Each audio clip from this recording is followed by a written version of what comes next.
یک نکته هم خدمتتون بگم، بریم سراغ تغییراتی که توی نرم افزار تعاون انجام شده. توی بخش امکانات ما یه اشکالیاب سیستم داشتیم که توی نسخه جدید سعی کردیم بسیار هوش بالایی داشته باشه. هدف شرکت از ارائه این بخش در واقع تولید یک ربات هوشمند حسابدار هست که به صورت مشاور همیشه کنار شما باشه و بهتون بگه که کدوم عملیات مالی که انجام دادید ایراد داره و چه ایرادی داره و سعی کنه کمکتون بکنه. توی رفع اشکالات قبلا ها بود که به مشکل نول برخورد میکردید، الان توی بخش رفع اشکالات اگر بزنید نرم افزار در حد امکان و در حد هوشی که داره به صورت یک حسابدار هوشمند اشکالایی که نرم افزار داره سعی میکنه برطرف بکنه. اگر حسابی هست شده افتتاح میکنه، اگر حسابی زیر شاخه داره و با سطح بالاش کار شده بهتون اخطار میده. این بخش نرم افزار هم بسیار قوی تر شده و سعی کردیم هوش بیشتری داشته باشه. توی نرم افزارهای دیگه شرکت هم تغییراتی هم انجام شده. این پشتیبانگیری هم بسیار عوض شده. در واقع شما موقع خارج شدن از نرم افزار سعی میکنه حتما پشتیبان بگیره که الان این کار رو انجام داد. توی نرم افزار تعاونی مسکن تغییر رنگی که دیدید توی نرم افزار حسابداری، توی نرم افزار تعاونی مسکن هم همه اونها انجام شده توی بخش حسابداری که دیگه نیازی به تکرار اون مطالب نیست، که در واقع همه امکاناتی که توی نرم افزار حسابداری کایا خدمتون توضیح دادم توی نرم افزار تعاون هم وجود داره. شما اینجا اگر ورژن برنامه‌تون میخواید چک کنید ویرایشش چنده، این بالا این گوشه نرم افزار همیشه نسخه برنامه رو نشون میده که چه نسخه ای از برنامه رو دارید. توی بخش حسابداری توی نرم افزار تعاونی مسکن همون در واقع تغییرات انجام شده که من فکر نکنم دیگه نیازی به توضیحش باشه. اگر بخش حسابداری رو اجرا کنید همینجا هم با دبل کلیک میتونید سال مالی مورد نظرتون وارد بشید. همه اون تغییراتی که توی حسابداری خدمتون توضیح دادم اینجا هم همه اون امکانات وجود داره. توی سند حسابداری همون بحث مرکز هزینه اینجا هم اضافه شده. شما میتونید برای یک شرکت یا شخص یک مرکز هزینه تعریف بکنید و گزارش کلی از حساب شخص بگیرید. توی افتتاح فصل سال مالی تنظیم مسیر به صورت هوشمند انجام میشه. اشکالیابش همون اشکالیابی هست که توی بخش حسابداری توضیح دادم. توی بخش سهامداران یه بخش جدید اضافه شده تو نسخه آخر که تقسیم سود هست بین سهامدارا. بعضی وقتا اتفاق میفته که شما نیاز هست مثلا وامی از بانک گرفته شده یا هر عملیات دیگه که نیاز هست یه مبلغی تقسیم بشه بین سهامداراتون. اینجا توی بخش سود سهام میتونید یک عدد سود تعیین بکنید یا هر عددی میتونه صرفا به خاطر سود نباشه. اینجا میتونه یک عدد رو بر اساس تعداد سهام اعضا یا حق عضویتشون بین اعضا تقسیم بکنه که اینجا هم دوباره رنگ سبز که هست با دبل کلیک میتونید تاریخ رو وارد کنید و عملیات مورد نظرتون رو انجام بدید. توی لیست سهامداراتون وقتی یک کد سهامدار خالی بود قبلا باید تک تک کدهای خالی رو چک میکرد، الان دیگه با یک کنسل میتونید کنسل کنید و سهامدار جدید رو وارد کنید. وکیل سهامدار اضافه شده توی بخش سهامداران. هر سهامداری میتونید براش یک وکیل اینجا وارد بکنید، مشخصاتش رو وارد کنید. پیش میاد توی تعاونی ها که یک سهامدار امتیاز یا واحدش رو واگذار میکنه به یک نفر دیگه، شما میتونید اینجا اسم اون نفر رو وارد کنید و بعدنها امکان جستجو هم دارید که بیاید انتخاب کنید که این شخص واحدش رو به کی واگذار کرده برای تماس ها، برای عقب ماندن واریزی و بحث های دیگه. دیگه نکته خاصی اینجا نیست. توی املاک واگذاری یک آیتم جدید اضافه شده که شما اینجا بهای تمام شده آپارتمان شخص همون روز اول محاسبه میشه. اگر شما قیمت هر متر رو وارد بکنید به صورت پیش‌فرض یا پیشبینی چه عددی هست اینجا اگر وارد بکنید، بهای تمام شده برآورد شده رو بهتون نشون میده و از روز اول مشخص میشه که سهامدار چقدر بدهکار هست به تعاونی برای دریافت این واحد. توی بخش پروژه ها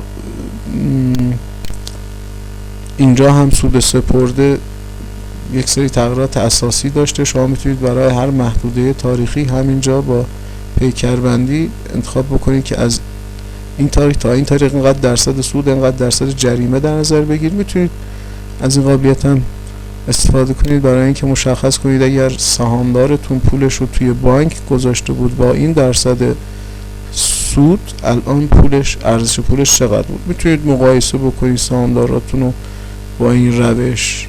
میتونه کمک کنه توی بعضی مواردی که پیش میاد. توی اقساط و گروه اقساط بخش چاپمون ایراد داشت که الان به طور کامل حل شده. شما میتونید برای هر پروژه‌تون اینجا گروه اقساط مختلف وارد بکنید و بخش پرینتش فعال هست. اعضای توی گروه اقساط هم اینجا میتونید با کلیدهای F1 تا F6 اینجا کار میکنن، هم برای مرتب سازی هم برای اینکه همه اعضا رو اضافه کنید یا حذف بکنید از گروه اقساط. توی بخش امتیازبندی تغییرات اساسی انجام شده. شما اینجا اگر بازیابی ثابت‌های امتیازبندی رو بزنید و برید توی محاسبه امتیازات، توی هر پروژه‌ای اگر انتخاب بکنید میتونید گروه اقساط مختلف داشته باشید و افراد. همینجا کلید جعبه سبزی میتونید با دبل کلیک تاریخ انتخاب بکنید و گروه اقساط اگر وجود داشته باشه اینجا روبروش نشون میده. توی این قسمت شما اگر یک پروژه 3 تا گروه اقساط داره، یعنی 1 واحدی، 2 واحدی یا 3 واحدی مثلا، میتونن توی گروه‌های جدا با واریزی‌های متفاوت امتیازبندی بشن یا اینکه یک جا امتیازبندی بشن. میتونید این انتخاب بکنید که بهتون در واقع میدان عمل بیشتری بهتون میده و میتونید به راحتی امتیازبندی انجام بدید. امتیازبندی روش‌های مختلف وجود داره که جدیداً روی امتیازبندی جدید داره کار میکنه شرکت به اسم امتیاز هوشمند که نرم افزار سعی میکنه در واقع اگر اقساط بندی رو روز اول انجام ندید و واریزی ها رو از سهامدار دریافت بکنید و در روز آخر موقع امتیازبندی بخواد اقساط بندی انجام بدید، سعی میکنه نرم افزار بر اساس همون عددهایی که وارد کردید یه امتیاز منطقی به سهامدارتون بده و بتونید در پایان پروژه هم اقساط بندیتون رو وارد کنید و امتیازبندی انجام بدید. این هم در واقع یک امتیازبندی جدید هست که به نرم افزار اضافه شده که به صورت هوشمند در واقع امتیازبندی انجام میده. الان ممکنه خیلی هوش بالایی نداشته باشه ولی داره بسیار کاملتر میشه و در نهایت بسیار کمکتون خواهد کرد. توی بخش جستجو هم یک تب جدید به تب اضافه شده به اسم وکیل سهامدار که شما اگر سهامدارتون واحدش رو به شخص دیگه واگذار کرده میتونید اینجا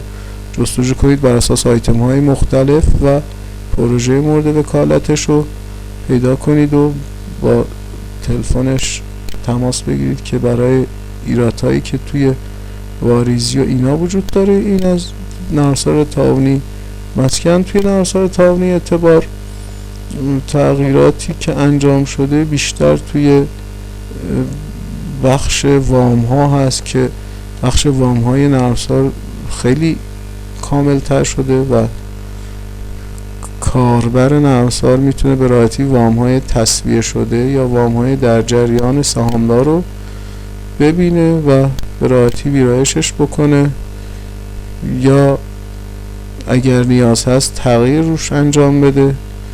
توی بخش وام ها دوباره همون کلیدای به علاوه و منها اینجا هم اضافه شده. اگر وامی وجود داره که اینجا نمایش میده، اگر تو لیست وام های در جریان باشه وام در جریانش نمایش میده، یا وام تصویه شده اگر باشه باز میتونید وامش رو مشاهده کنید و تغییر بدید که بر اساس نظراتی که از کاربرا گرفتیم خیلی کمک میتونه بکنه. این کلیدها توی همه بخشای نرم افزار اضافه شده دیگه. شما میتونید حسابا رو با همین کلیدهای به علاوه منها مرور کنید و توی مخصوصا بخش توی قسمت گردش حساب ها این کلید میتونه خیلی کمکتون بکنه. شما اگر تصور کنید که نرم افزار روی کیسی نصب کردید که به مشتریاتون ارائه خدمات داره روزانه، میتونه اینجا این کلیدها خیلی کارتون رو ساده تر و راحت تر بکنه. با دبل کلیک به اولین حساب و روی منها و دبل کلیک روی پلاس به آخرین حساب میره و بهتون کمک. و همه تغییراتی که توی بخش حسابداری توضیح دادم اینجا همشون وجود داره که دیگه نیاز به توضیح مجدد نمیبینم. توی افتتاح اسب سال مالی که دوباره همین تنظیم حساب باز به صورت هوشمند انجام خواهد شد. ثبت بستن حساب‌های روزانه بسیار هوشمندتر شده. شما اگر کلیه عملیات حساب جاری و پس‌انداز انجام بدید در پایان روز این کلید بستن حساب رو بزنید، نرم افزار به صورت هوشمند سند روزانه‌تون رو ثبت خواهد کرد. روی نرم افزار تاوانی مصرف یک قابلیت جدید که اضافه شده بحث ارائه تخفیف به سهامدارهای شرکت هست که من خدمتتون توضیح میدم که چه شکلی است. شما میتونید به هر گروهی از مشتری هاتون تخفیف ارائه بدید بر اساس سقف خرید و کل خرید که تا اون روز از مؤسسه داشته، که اگر نرم افزار اجرا بشه من خدمتتون توضیح خواهم داد که چه تغییری توی این زمینه انجام شده.